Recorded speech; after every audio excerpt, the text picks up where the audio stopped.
আজকে top 10 result কীরকম বার করা যাবে এমএস এক্সেলের মধ্যে সেই বিষয়ে ক্লাস রয়েছে, ফরম্যাট রয়েছে, তার সঙ্গে সূত্র রয়েছে।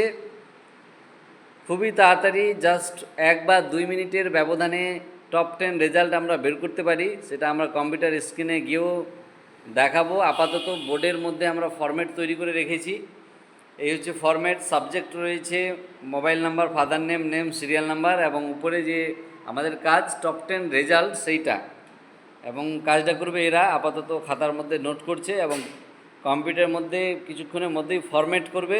আর যখন রেজাল্ট বার হবে অ্যাকচুয়ালি কী সিস্টেমে হবে সেই সময় আবার আমি স্ক্রিনে গিয়ে দেখাবো টপ 10 রেজাল্ট বের করা। কারণ 50 জনার স্টুডেন্টের টপ 10 রেজাল্ট বের করতে হবে, তার মধ্যে 10 জন সবথেকে বেশি পাবে, তাদেরকে কাউন্ট করা খুব তাড়াতাড়ি হবে না। এখানে 50-এর জায়গায় 5000 যদি হয় সেক্ষেত্রেও কিন্তু 2 মিনিটেই কাজটা হবে।